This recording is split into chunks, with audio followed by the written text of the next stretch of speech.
Bueno, entonces resumiendo lo que veníamos trabajando con el ejercicio del tanque esférico, eh, vamos a hacer un resumen de, de 5 minutos bien compacto. La situación era que teníamos este tanque, este sistema, que estaba regulado por dos válvulas, ¿verdad? Que a diferencia del primer corte, lo que sucedió es que ahora ya le estamos ingresando presiones. En el anterior corte o el semestre, cuando teníamos estos sistemas de bombeos, no le estábamos ingresando las presiones todavía. Entonces, por eso es que la fórmula del caudal a través de la válvula cambió un poquito, porque antes no se consideraban las presiones, ahora sí se están considerando las presiones.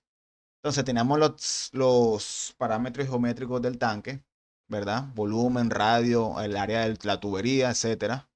Y teníamos que la relación que, digamos, la ecuación que me relaciona el volumen del agua en el tanque con respecto a la altura del agua en el tanque, recordemos que esto es esférico, es esta ecuación de aquí, ¿verdad? Entonces tenemos esta relación y teníamos los valores iniciales de la válvula de arriba y abajo. K1 es 0.7 y K2 es 0.91. Pues pensando rápido, uno puede decir, como K1 es menor que K2, el tanque se va a vaciar. Pero eso no necesariamente es así, ya sabemos que eso no es así porque entre más altura haya, pues más caudal va a salir. Entonces, no necesariamente, si la apertura de la válvula 1 está más cerrado que la de abajo, eso no necesariamente significa que va a salir más caudal por abajo. Porque realmente va a llegar un punto en donde se va a equilibrar y ya todo lo que entra va a ser igual a todo lo que sale. ¿Verdad? O sea, ese concepto ya debe estar muy claro. Entonces, habíamos llegado al modelado de ecuaciones, ¿verdad? Que en este caso era este, que ahora con respecto, digamos, a los ejercicios del semestre pasado, del corte pasado, ya arriba, en el caudal que entra, antes nosotros teníamos una expresión tipo K1 por caudal máximo.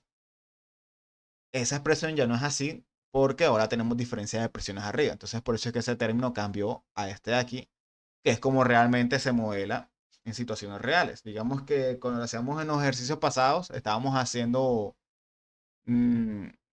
unas consideraciones que resumían el ejercicio más. Pero realmente tienen que haber presiones. ¿Por qué? Porque el fluido solamente fluye si va de mayor a menor presión.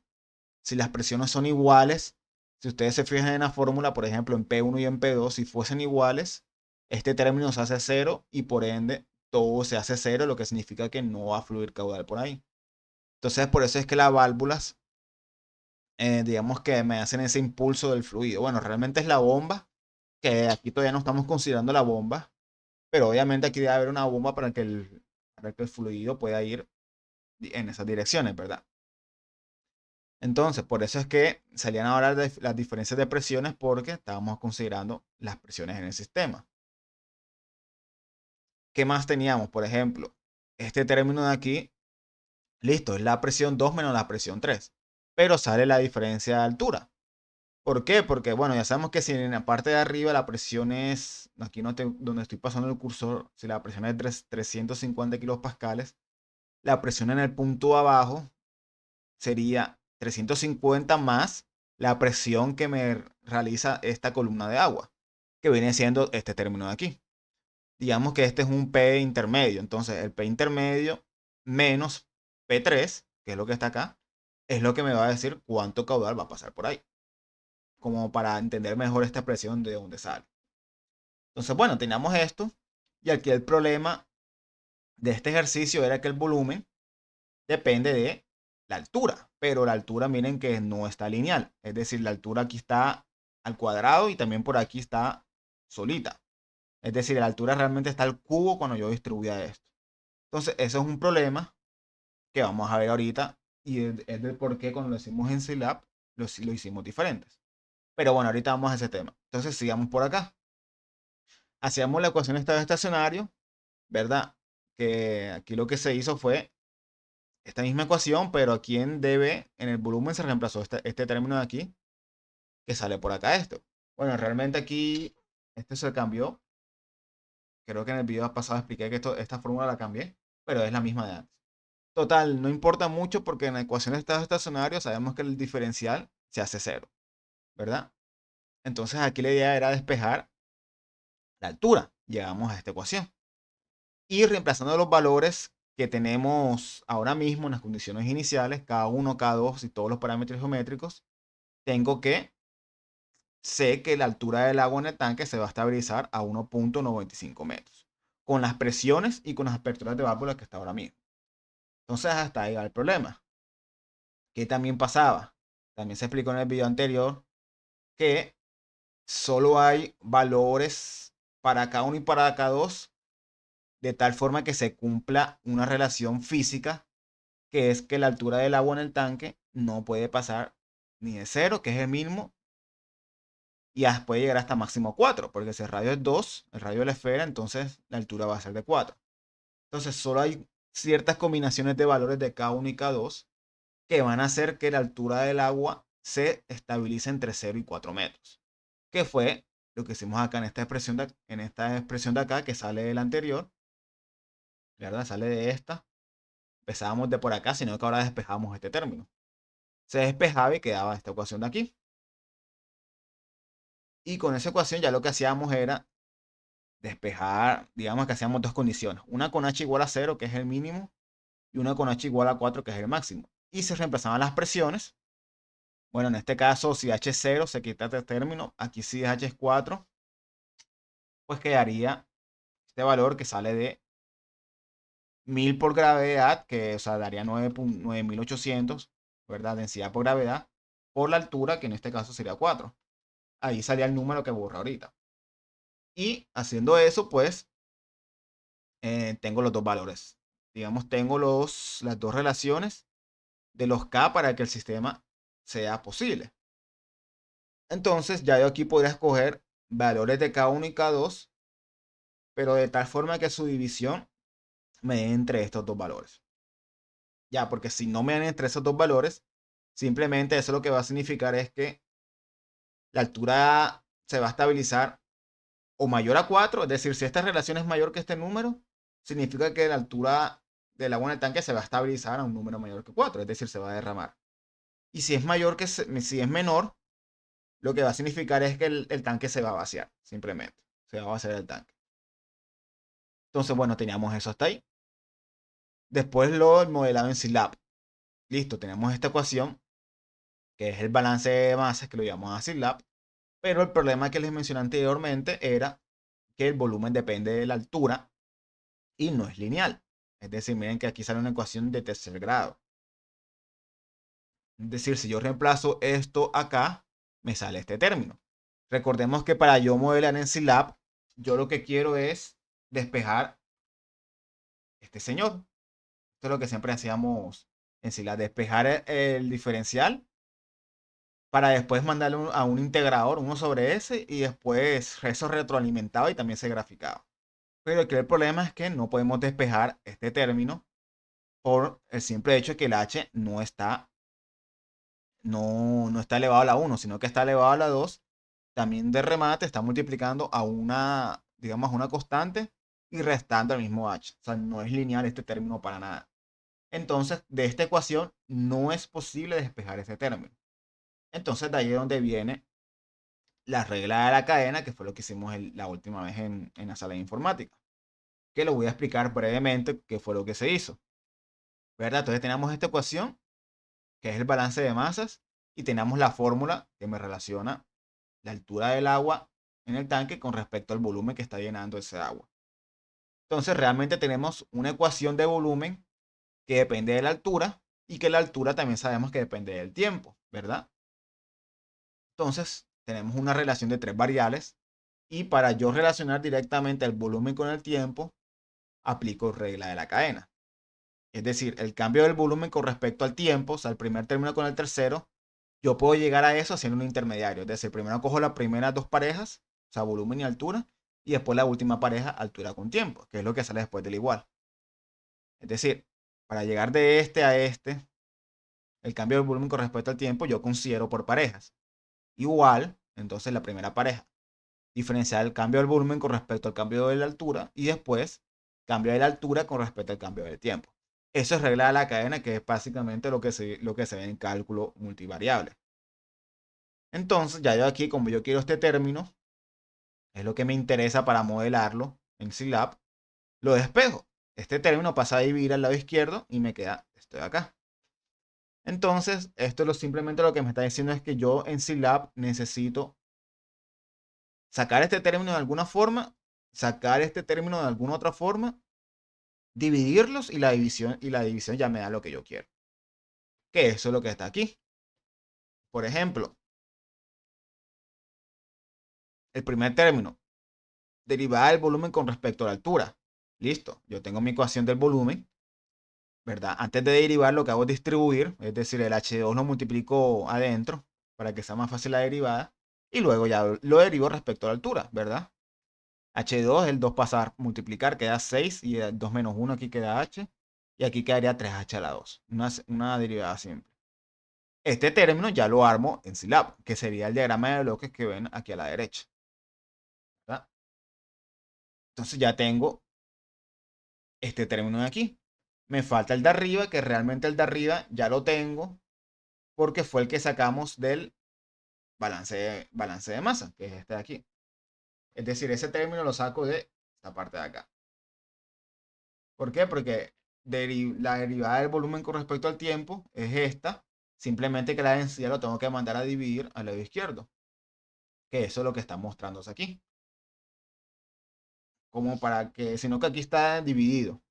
Es decir, esta fue la ecuación que mostré ahorita en la otra diapositiva, pero recuerden que todo esto es F1 y todo esto es F2. Recuerden que las F son los caudales, que si lo multiplico por la densidad, tengo el flujo másico, porque recuerden que es un balance de masa. Es decir, flujo másico que entra, que es todo esto, menos flujo másico que sale, es igual al cambio de volumen en el sistema. Entonces, se hace, digamos, un diagrama para cada parte. Para el F1, cada uno se hace el diagramita de este de acá. Miren que es lo mismo, K1 por área de la tubería por esta raíz cuadrada que depende de las presiones. El caudal de la salida es lo mismo. Aquí está K2 por el área del tanque por esta parte de aquí que es la raíz, que ya sabemos que lo tuvimos que hacer con un multiplicador porque hay dos variables. Es decir, dos variables que dependen del tiempo, K2 y H. Por eso es que se hizo de esta forma y no con el triangulito, porque recordemos que el triángulo es para multiplicar constantes. Aquí todo esto es una constante, entonces por eso está en un gain en los triángulos. Realmente el AT lo pude meter aquí al lado de este perfectamente. Aquí no se puede hacer esto porque tengo este señor aquí que es una variable, entonces no puedo meterlo todo en un triángulo, ¿verdad? Como para clarificar esos conceptos que ya vimos.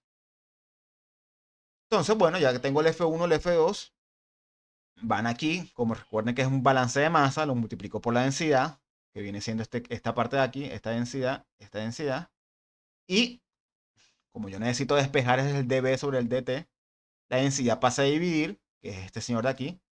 Entonces, por eso es que cuando yo lo sumo, bueno, aquí es suma resta, sino que aquí no se muestra en la imagen, pero aquí es suma y resta, lo multiplico por 1 sobre densidad y ya eso sí me sale dB sobre dt. Entonces ya tengo los dos términos, ya tengo este, ya tengo este. Entonces finalmente en Scilab, estos dos señores lo divido, que el símbolo para dividir variables era este de acá. Aquí es multiplica, aquí divide. Y me sale el dH sobre dt, que eso es lo que llamo de integrar, ¿verdad? Al bloque. Y ya este h la mando a graficar y también es la que yo, como ya tengo el h, es la que yo retroalimento en, por ejemplo, aquí en este h que llegaba y también en el h de esta fórmula de aquí. Ya está retroalimentando y ya se vuelve un ciclo y se repite y soluciona. Entonces, eso es la razón por la que hicimos el diagrama de bloques de una manera diferente. Entonces, también explicamos algo que voy a repetir porque lo van a necesitar, que es el bloque rampa. Recuerden que explicamos las diferencias entre los dos cuando se utiliza cada uno, dependiendo de lo que yo quiera evaluar. Realmente cuando yo tengo un PID, para sintonizarlo, yo necesito que el PID me responda a ambos casos, tanto al caso escalón como al caso rampa, porque el PID debe responder a todos los tipos de cambios que tenga la variable. Entonces, voy a explicar nuevamente el caso rampa, pero antes de ir al Scilab para ver cómo, digamos, para explicar cómo es que se ingresa en Scilab el rampa, Recuerden que el rampa, o sea, la diferencia entre escalón y rampa es que el escalón es cuando, por ejemplo, la válvula abre repentinamente de 0,7 a 0,9 en un segundo. Y el rampa es cuando yo pongo que se abre, digamos, linealmente en cierto tiempo para que llegue ese valor. En cada uno, pues la respuesta de la variable de salida va a ser un poquito diferente. Pero nuevamente, la idea es que el PID, nuevamente, o sea, si yo abro la válvula, se va a cambiar la variable de salida porque estoy cambiando una variable de entrada. El PID debe responder de tal forma que cuando la válvula abrió 0,9, pues la variable controlada vuelva al set point. Y es igual acá. Sino que como que es un cambio lineal, digamos, mentira, aquí es un cambio brusco y aquí es un cambio lineal que es paulatino, el PID debe ser capaz de responder a ambos casos, que son las dos gráficas que uno que podemos ver acá. Entonces, ¿cómo se ingresa el PID en el SILAB? Recordemos que si yo abro acá en Source, aquí está rampa, ¿verdad? Entonces, por decir algo, voy a ingresar el rampa, voy a ingresar el bloque const, voy a ingresar, vamos a ver si tengo aquí todos estos, el bloque de suma, y ya con esto ya estoy bien. Entonces, tengo esos tres bloques. Voy a ingresar voy a ingresar este. Bueno, aquí necesito, voy a armar aquí tres entradas, todas positivas.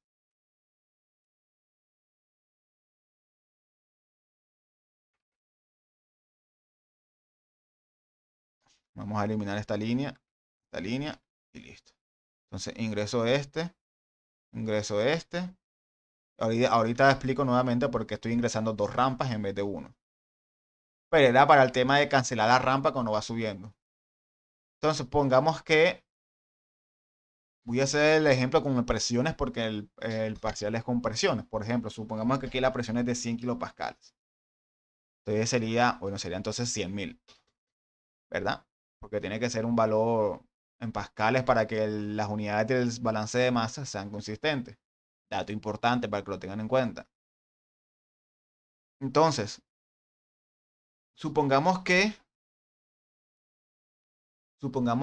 porque así tal cual van a tener que hacer en el parcial. Tengo 100.000. Vamos a colocar que la presión inicial, o sea, la presión, digamos, cuando el sistema está en el set point es de 100.000 kilopascales, ¿verdad? Y pongamos que hay una perturbación que hace que esa presión aumente a 200 kilopascales no sé, en 10 minutos, ¿verdad? Entonces, 10 minutos son 10 por 60, serían 600 segundos. Listo. Entonces, en el bloque este yo tengo que poner la pendiente y en qué valor inicia.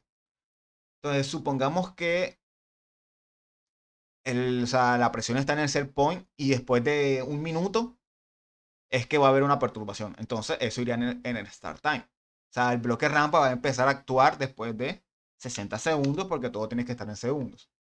Importante también para el parcial, 60 segundos el start time iría aquí. Listo. El valor inicial en ambas siempre va a ser cero porque, digamos, el valor inicial lo estamos dando es en el bloque de constante. O sea, aquí en initial value no importa. Lo que importa es poner la pendiente. Entonces, esto me está diciendo que la presión final va a ser de 200 kilopascales. Y la presión inicial fue de 100. O sea que el cambio de presión, el delta de P, vamos a poner 250 para que sea más notorio. El delta de P va a ser la resta que es 150.000. Pero eso va a ser en 600 segundos. Entonces la pendiente es la división de los dos. 150.000 entre 600 segundos. Entonces esto me está diciendo que el señor va a aumentar 250 pascales por cada segundo. Eso es lo que iría acá en slope. 250. Listo, vamos a hacer esto. Vamos a ponerle un tiempo ¿de qué? De 1000 segundos. Y vamos a graficarlo. Entonces, necesitamos el clon, necesitamos este. y ya. Entonces vamos a ver qué pasa. Vamos a hacerlo directo. Como puse 1000 segundos, recuerden que para que no dure tanto la simulación, si como puse 1000 segundos y el period está en 0.1, 1000 entre 0.1 significa que me da 10.000, es decir, va a ser 10.000 simulaciones, es muchísimo tiempo. Voy a colocarle 10, porque como aquí el tiempo de simulación lo pusimos en 1000, pero va a ser una simulación cada 10 segundos, 1000 entre 10 son 100 simulaciones que él va a hacer, entonces va a ser muy rápido. Eh, Aquí pusimos 1000, entonces aquí en el refresh period también tiene que ser 1000. Ojalá hubiese alguna forma de llamar aquí esto con una constante en el setup para que automáticamente se cambiase aquí, pero buscándolo una vez no es posible en este programa. Pues entonces toca 1000 y 1000. Listo, entonces voy a graficarlo. Vamos a ver qué pasa hasta ahí. Bueno, listo. Entonces ahí lo que va a hacer aumenta en 100 y va a aumentar. Miren que en E600 ya llega, en 600 segundos debería llegar a 250 kilopascales más o menos. Parece que sí. Sino que miren que de alguna forma este señor, bueno, no sería 600 exactamente porque él me lo está midiendo con respecto al tiempo inicial. O sea, serían 600 más los 60 segundos que demoró, que fue el start, el tiempo inicial, sería 660, más o menos por aquí. Aquí sí se ve claramente que va a llegar más o menos a 250, más o menos. Pero listo, entonces, ¿cuál es el punto? Que la rampa está subiendo y en 660 segundos no ha parado. Yo de alguna forma tengo que hacer que de aquí, cuando llegue a 660 segundos, ya me pare, o sea, que siga una horizontal. Entonces, para eso es que tengo la otra rampa. Yo la otra rampa, para cancelarla, tengo que colocarle la pendiente negativa. Hay dos formas, o colocar menos 250 aquí, como aquí ya está positivo, pues va a valer. O la otra es colocar aquí el último número negativo y aquí ya lo coloco positivo, porque así ambas pendientes se van a cancelar. Pero tengo que poner nuevamente el initial value siempre es 0. Pero el start time tiene que ser de tal forma que cuando llegue al punto donde yo quiero la línea se mantenga constante. Entonces, también dato importante para el parcial. Como esto dura 600 segundos, que dura subiendo la presión, pero, o sea, la presión viene así, sube y se mantiene. Él inicia en 100 kilopascales y termina en 250 kilopascales. Pero este tiempo que sube es los 600 segundos. Pero nosotros le dijimos que queríamos que empezara ese cambio a los 60 segundos, que es el valor inicial que le dimos en el primer bloque de rampa. Entonces, el start time del segundo rampa va a ser la suma de los dos, o sea, 660 segundos. Entonces aquí va a ser 660. Voy a graficarlo y vamos a ver qué pasa. Entonces miren que ahora sí, él llega hasta 600 segundos y miren, ya llegó a la presión que queríamos y como ya empieza a actuar la otra rampa negativa, pues ya se cancelan los valores y no sigue subiendo. Entonces esa es la forma de colocar una rampa en Silab. Bueno, vamos a refrescar ahora la parte del PID. Porque sé que hace rato no hemos tocado el PID, entonces para que te refresco. Este es el ejemplo 2. Todos estos archivos están en el aula. Que el ejemplo 2 fue esta situación del tanque que se estaba calentando. Y cuando lo hicimos, hicimos estos dos modelados. Uno con el de abajo que es sin PID y el otro con PID. Y hicimos la comparación para que las gráficas, cuando lo hiciéramos, como listo, en la parte de abajo que no tiene PID, al meter las perturbaciones que hicimos esa vez, la temperatura de salida pues iba variando, se aleja del set point. Y con el PID, que es el de arriba, lo que hacíamos era que el PID trabajara, que es la línea verde, a pesar de las perturbaciones, tratase de llevar la temperatura T2, o sea, la verde, a la línea horizontal, que es el set point, que en este caso era 69 grados, si no estoy mal, más o menos. Entonces vamos a clarificar algo para el parcial que les va a tener, que les va a hacer falta. Miren, por ejemplo, que cuando yo hago la gráfica, eso ahora el PID me interesa. Listo, aquí en este caso el PID empieza desde el set point, porque recordemos que el PID lo que hace es reemplazar una variable manipulada. Es decir, aquí la variable controlada es la temperatura 2. Las variables manipuladas era la K1 o la K2. En este caso, vamos a ver, el PID lo metimos fue en el voltaje. O sea, aquí las variables manipuladas era K1, K2, el voltaje o el F1 o el T1. O sea, todas las entradas pueden ser manipuladas. Pero la que estamos manipulando con el PID es el voltaje solamente. Yo puedo manipular más de una variable con el PID, pero digamos que es más complicado. Solo nos estamos concentrando en una variable, que en este caso es el voltaje. Entonces recuerden que lo que hace el PID simplemente es aquí donde va el voltaje, porque miren que el voltaje se eleva a la 2 y se divide entre la densidad por el CP por la resistencia, que es esta parte. O sea, lo que quiero que vean es que el PID simplemente está reemplazando el voltaje. Es decir, ya no, digamos, este bloque solo está funcionando para el de abajo, que es cuando no había PID. Pero cuando hay PID, cuando ya estamos poniendo el PID, ya él no está cogiendo esto, sino simplemente está iterando el valor que está agarrando de aquí y lo lleva para acá.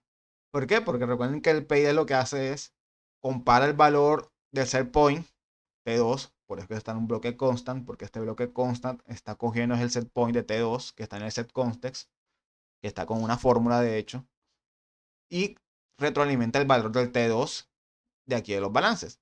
Él calcula un error y con base en ese error, el PID que tiene ciertos parámetros produce una respuesta que, o sea, lo que está produciendo el PID acá en esta línea es un voltaje, sencillamente. Entonces, él manda un voltaje, por decir algo, 1000 voltios, y lo manda para acá, y lo eleva a la 2 y hace el procedimiento.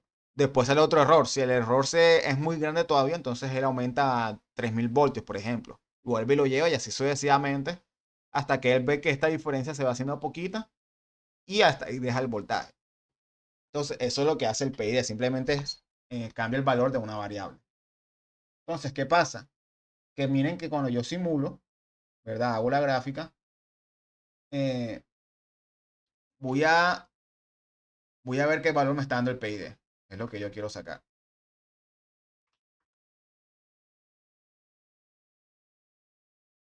Vamos a colocar el PID por acá. Es decir, en este ejemplo específico, el PID, el voltaje inicial era 6000 voltios. Es decir, aquí debería estar 6000 exacto. Que eso significa que cuando no hay perturbaciones, el voltaje que él necesita para mantener la temperatura de salida en el set point es de 6000. Entonces, lo que yo quiero ver es graficar esto para ver si este señor empieza en 6000 o si no empieza en 6000 voltios. Entonces, yo lo simulo y miren qué nota acá. O sea, el voltaje tiene que ser. mmm, Vamos a ver cuál es el voltaje porque no me queda claro cuál es el voltaje. Vamos a. Déjenme ver si quitando esto puedo hacer que solo grafique un valor. Vamos a ver si no me saca error. Sí, tiene que estar conectado. Entonces, bueno, vamos a simular las gráficas. Tienen que hacer 4 gráficas. 1, 2, 3. Bueno, esta sé que no es porque esta es la del. Esta no es, esta es la de la altura, esta es la de la temperatura. Tiene que ser alguna de estas dos. Mm, pero el PID ya lo tengo graficado, por eso es que me está dando la misma gráfica. Ok, ok. No es necesario hacer esto. Porque ya aquí lo tengo graficando. Entonces, aquí esta gráfica me dice es el valor del voltaje. Que es lo que yo quiero que miren, que el PID empieza desde un cero. Es decir, él no debería empezar desde cero porque realmente el voltaje inicial es 6000. O sea, si el sistema está en el estado estacionario, yo o sea, espero que en este momento ya esto esté más claro. Si el sistema empieza en el estado estacionario, cuando esto está controlado, el voltaje es 6000.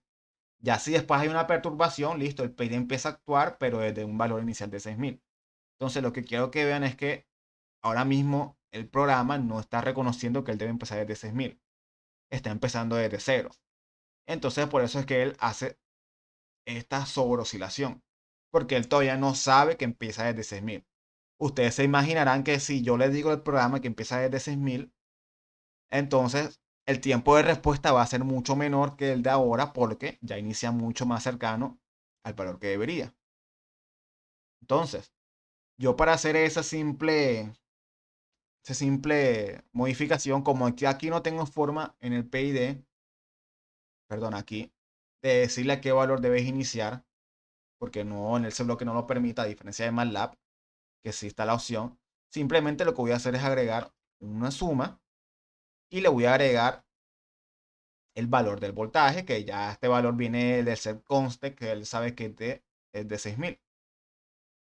Entonces va a ser una suma, porque como el PID empieza desde cero, entonces le voy a sumar 6.000.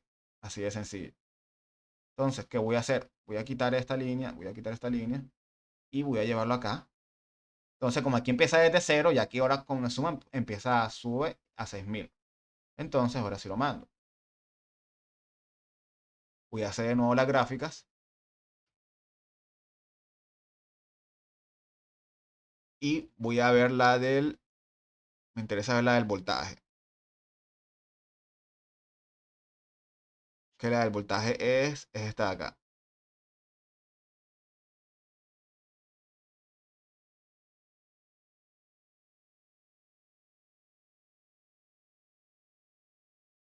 Entonces, esta es la de la altura del agua, esta es la de la temperatura y esta es la del voltaje, que ahora sí empieza desde 6.000. Entonces ya no empiezo desde cero como antes, más sin embargo, aquí lo que pasa es que, bueno, tampoco es que haya ayudado mucho al tema del controlador, porque de fondo tiene muchas oscilaciones. Pero esta parte la explico porque en el parcial tienen que hacer esta parte de la suma para que vean que el controlador o el PID va a reaccionar de una menor. Digamos, va a ser más fácil sintonizarlo, es decir, coger los tres parámetros. Porque ya no va a arrancar desde cero, sino va a arrancar desde 6.000. Yo quiero ver si aquí tengo las gráficas generadas para ver la comparación de las dos. Mm,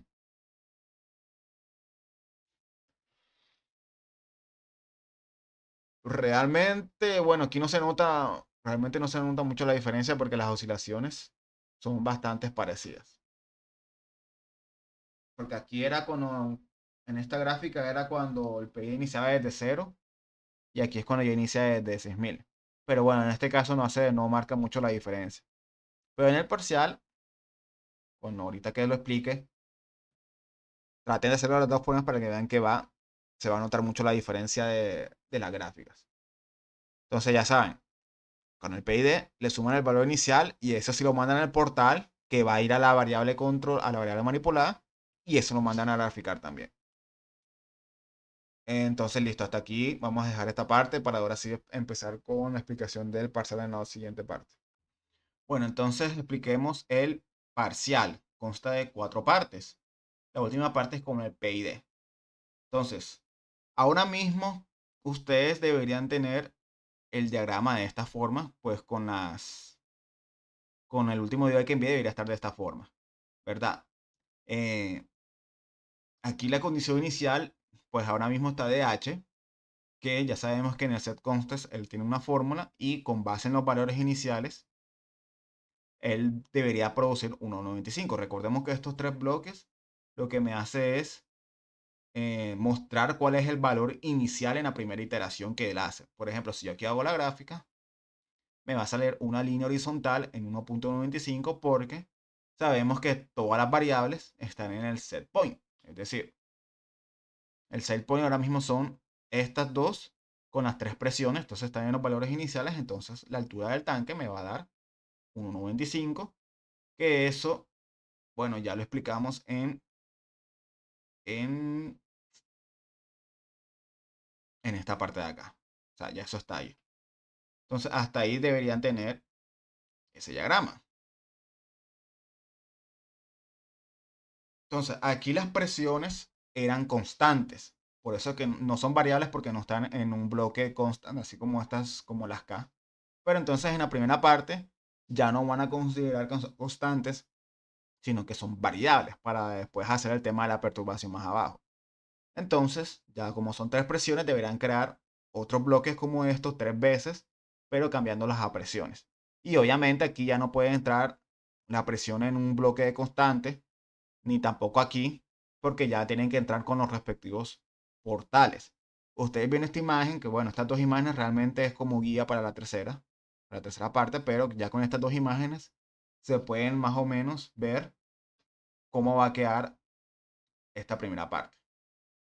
Sino que para esta primera parte, bueno, aquí ven que tenemos unas rampas, no lo hagan con rampas, sino simplemente con los escalones. Es decir, simplemente esto lo copian para que quede tres veces y cambian la K por las P, P1, P2, P3 y los portales P1, P2, P3. Y eso lo cambian aquí. Tienen que cambiar esto acá. Y bueno, solo en esas dos partes tienen que hacer las modificaciones para esta primera parte. Entonces, listo, hacen eso. Cuando hagan eso, vamos a la segunda parte. Entonces, él me dice, la presión 1, que inicialmente es 450 kilopascales, ahora tiene un cambio va a cambiar hasta un valor de 600 kilopascales. Entonces, tienen que cambiar eso en el nuevo archivo que ya van a tener, porque esto va a ser un archivo. Cuando ya tengan el segundo archivo, o sea, cuando ya hagan el tema de poner la presión, digamos que guárdenlo con otro nombre, porque la idea es que ustedes tengan cuatro archivos, porque son cuatro, digamos, van a ser cuatro partes. O sea, el primer archivo es el diagrama que ya deberían tener antes de hacer el parcial. El segundo es, es el que grabaron, es el que grabaron para acá. Es decir, cuando ya lo tienen con variables, graban ese archivo. Con otro nombre, pueden poner sistema presiones variables. Entonces, ¿qué van a hacer aquí? Me están pidiendo que la presión 1 cambie a 600 kilopascales. Entonces, bueno, ya después que guardaron con otro archivo para tener otro diferente, eh, van al set context y ya no sería una presión de 450.000, sino una presión de 600.000. Entonces, ¿qué va a pasar? Miren que cuando yo pongo 600.000, hago la gráfica y ahora la altura, obviamente, ya me salía el set point. Según esto, dice que se va a estabilizar a 11 metros. Que bueno, ya prácticamente les di la respuesta a qué altura se estabiliza, sino que ese 11 metros lo tienen que calcular con la ecuación de estado estacionario. Que bueno, prácticamente eso fue lo que ya hicimos en esta parte. Así tal cual, sino que ahora les debería dar 11 metros porque van a cambiar el valor de P1. O sea, hasta ahí está sencillo. ¿Qué más? Como yo quiero mantener el set point de la altura en 1.95, ustedes van a tener que cambiar el valor de K1 y de K2 de tal forma que me estabilice a 1.95 metros. Que eso lo van a hacer con, digamos, este procedimiento que hacemos por acá. Con esta fórmula es que ustedes van a sacar cuál puede ser una combinación de K1 y K2. Pueden haber varias combinaciones, no hay una única, entonces simplemente es lograr una que haga que con esa presión nueva de 600 kilopascales, pues la combinación de K1 y K2 lo manden a 1.95. Entonces ya cuando tengan esa combinación, ahí graban el archivo. Ahora sí lo guardan para que tengan otro segundo archivo. Es decir, ahí van a tener este que es el original y este que es con la presión variable. Ya tienen dos archivos hasta ahí. Entonces, o sea, lo que van a subir después en el link del aula es una diapositiva. Y en esa diapositiva va a ser el procedimiento donde hicieron esto. El procedimiento donde encuentran la combinación de K1 y K2 y ponen la gráfica, que va a ser la gráfica que ustedes hacen aquí, pero con la línea horizontal en 1.95 metros. Es decir, aquí ahora mismo está dando 11 metros. Cuando encuentren la combinación de K1 y K2 nueva, pues les va a salir en 1.95. Entonces, esa gráfica la ponen ahí en la primera diapositiva. Entonces, esto lo voy a volver a llevar al valor donde estaba inicial, que era 450.000. Listo. Entonces este archivo ya está ahí llegó. Entonces nuevamente, primero esto lo adaptan para que sea con presiones variables. Encuentran la combinación, cambian aquí a P1 650.000 y con los dos valores de K1 y K2 hacen la simulación y ese archivo va a ser el segundo que se llama sistema con presiones variables. Entonces listo, ya tienen ese segundo archivo. Y ahí terminamos las dos primeras partes. Ahora viene la tercera parte. Para la tercera parte, eh, hacen otra copia de este archivo y lo llaman sistemas con perturbaciones. Porque hacemos varios archivos porque de pronto hagan algo mal desde el inicio, entonces va a ser muy complicado dar control Z, control Z varias veces. Entonces es mejor tener varias versiones. Entonces, cuando ya ustedes terminen la segunda parte completa, que viene siendo este archivo que tengo acá, copian, pegan otro y le cambian el nombre y va a ser sistemas de perturbaciones. Entonces, con ese archivo, inician la tercera parte. Entonces, ¿qué es la tercera parte? Es como el parcial anterior. Hay ciertas perturbaciones que son estas y ustedes tienen que hacer el Excel. En el Excel van a colocar la ecuación, que realmente la única ecuación que tienen que colocar en el Excel es el balance de masa, que viene siendo, porque yo lo que necesito es encontrar el valor de H para cada perturbación que haya. Y la ecuación que me da el valor de H es esta de acá. O sea, esta es la única ecuación que tienen que poner en el Excel. Porque a medida que ustedes vayan poniendo las perturbaciones, pues van a ir variando para ver cuál es el valor en el que él se va a estabilizar. Entonces son estas cuatro. Por eso es que esto ya lo hacen en el nuevo archivo. Entonces, primero te dicen, a los 200 segundos, la primera perturbación va a ser para la presión 1 y va a ser una rampa. Entonces, él te dice que la presión 1 va a subir 30 kilopascales, es decir, 30.000 pascales en 5 minutos. Entonces, por eso es que si ustedes ven acá esta gráfica, aquí más o menos les muestro cómo debería quedar. Ya expliqué anteriormente en este mismo video por qué salen dos rampas, porque uno es para subirla y cuando llega el tiempo específico, o sea, cuando pasen los 5 minutos, hacer que esta segunda rampa inicie con una pendiente contraria para que se cancele el efecto y ya no siga subiendo. Entonces, eso es importante. ¿Qué es lo que tienen que tener, digamos, cuidado? El tiempo que se inicia la rampa. Por ejemplo, la presión, esta primera rampa de pre-1 se inicia en los 200 segundos. Y la segunda se debe iniciar en 5 minutos, que equivalen a 300 segundos, más los 200. Es decir, esta segunda va a iniciar a los 500 segundos, ¿verdad? Debería iniciar a los 500 segundos.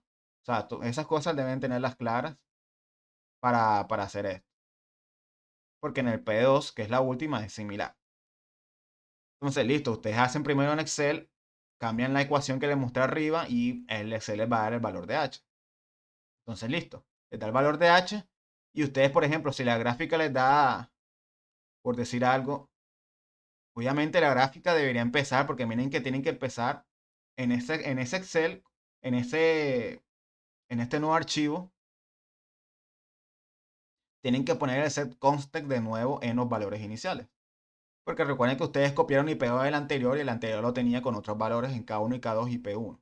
Entonces, en el nuevo que copien, lo vuelven a poner en los valores iniciales. Es decir, el sistema va a empezar en el set point, va a empezar en 1.95 metros. Y a los 200 segundos que empieza la perturbación es que algo va a pasar, ya sea que suba o baja, y ustedes van a ver eso. Pero por ejemplo, supongamos que sube y se estabiliza más o menos en los, no sé, en los 1000 segundos. Y eso es lo que tienen que ver ustedes. Y supongamos que se estabiliza en 3 metros, por decir algo. Entonces aquí ustedes van a colocar. Bueno, esta columna de aquí sí es con el Excel. O sea, el Excel es el que les va a dar ese valor, pero la gráfica van a ver que va a coincidir. Entonces pongamos que aquí sale 3 y el tiempo más o menos sería 1000 segundos menos 200 segundos, son 800 segundos que él demoró. Pero como necesito en horas, sería 800 entre 3600, que son los segundos en una hora. Entonces aquí haría, por decir algo, 0.2 horas. Es lo que equivale a esta columna. Entonces, nuevamente, la primera la hacen con el Excel, pero la gráfica debe coincidir porque les va a coincidir la gráfica con el Excel. Y la segunda, que es el tiempo, esta sí lo hacen mirando con la gráfica, va a ser un estimado, no va a ser un valor exacto porque es muy difícil ver eso en la gráfica. Pero así consiste en esa parte. Entonces ya después ahí es lo mismo. Después en los 400 segundos van con la otra perturbación. Entonces esa es en P3, es un escalón. P3 está por aquí, por eso es que aquí sale con un escalón. Entonces este escalón va a empezar en... Recuerden que si usted le dan doble clic, aquí le sale el tiempo para empezar. Ahí va a ser 4000 segundos. Y recuerden que el bloque constante, el bloque de escalón, perdón, tiene tres parámetros. Uno es el tiempo en el que inicia el cambio. Otro es el initial value, que ese siempre va a ser 0. Y el otro es el final value, que el final value es el que ustedes tienen que modificar. En este caso va a ser, en el final value va a ser menos 30.000, porque recuerden que está en Pascal, es menos 30.000. Bueno, depende de si es menos o más, depende de si aquí lo tienen más y más, o más y menos. Ya eso depende del signo que van a colocar en el final value. Entonces, eso es como para recordar lo que hicimos en el segundo corte, porque sé que ya ha pasado un tiempo en eso. Y así sucesivamente meten las otras dos perturbaciones y al final van a hacer la gráfica. Se va a hacer una gráfica que el H va a aumentar, disminuir, después por acá va a ser una gráfica donde el H va a estar muy variado. Entonces, ya cuando terminan todo eso, pues actualizan, graban el archivo para que quede ya actualizado y en otra diapositiva colocan esta tabla ya llena con la respectiva gráfica. Es decir, ya van, aquí va una diapositiva. Bueno, si es que todo esto cabe en una diapositiva, yo creería que sí. Y aquí varía otra, o sea, ya van dos diapositivas hasta ahí. Y van dos archivos, porque obviamente solo van a subir el original, no, solo van a subir estos dos que llevamos, más el tercero que es el PID, que es el que viene ahora. Entonces, ya cuando terminen este último, graban, copian, pegan para que cree otra versión de este, pero este ya se va a llamar sistema PID. Entonces, en ese nuevo archivo vienen para sincronizar el PID. Entonces realmente no va a cambiar casi absolutamente nada. Lo único que van a agregar son este nuevo, esta nueva parte de acá.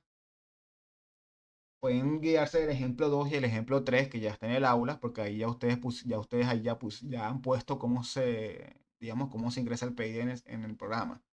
Pero les va a quedar de esta forma. El PID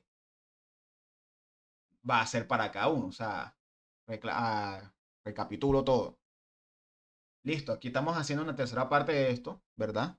Obviamente el H se va a variar. Entonces, yo lo que queremos en la cuarta parte es colocar un PID en el K1, o sea, en la válvula de arriba, para que a pesar de cada cambio que le vayamos ingresando, el PID haga que el H se mantenga en 1,95. Eso es lo que va a hacer el PID acá.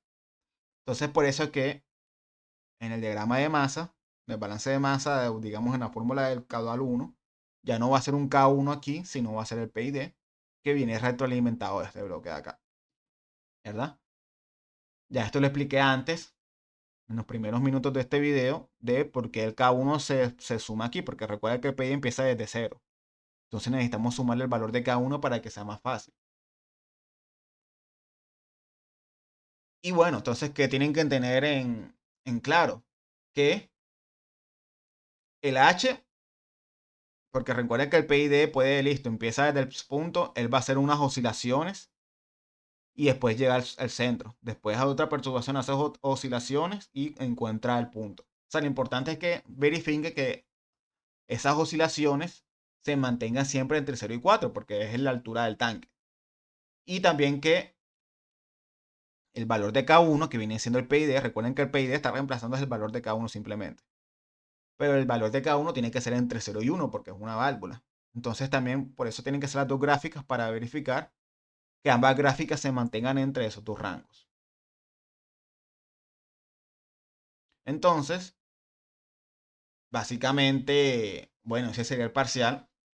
Que ya, bueno, ya cuando ustedes hagan este diagrama, pues van a sintonizar los tres parámetros. Ya ustedes encuentren Realmente es muy fácil sintonizarlo. Realmente si ustedes dejan los valores iniciales 1, 1 y 1, eh, si lo hacen todo bien, van a ver que con esos valores ya se cumple, o sea, ambas condiciones se van a cumplir. Pero ya pueden ir variándolo un poquito para que, digamos, para que la gráfica sea mucho mejor que con los valores de 1 y 1, 1 y 1 y 1. Este, van a hacerlo con el método iterativo porque realmente ahora en el tercer corte es que vamos a ver los métodos, digamos solamente uno de los métodos para sintonizar esos valores, los tres parámetros del PID y que no usar con el iterativo. El valor inicial del K2 en el set context lo dejan en 0,91, igual que, bueno, eso queda igual que esta parte, o sea, eso no va a cambiar, el set context va a quedar igual que acá. Y bueno, así sería el parcial, aquí ya guardan, sería el tercer archivo y pues hacen otra tercera diapositiva con las respectivas gráficas. Entonces van a ser tres archivos lo que tienen que subir, más el Excel, más el PowerPoint. O sea, son 5 archivos en total.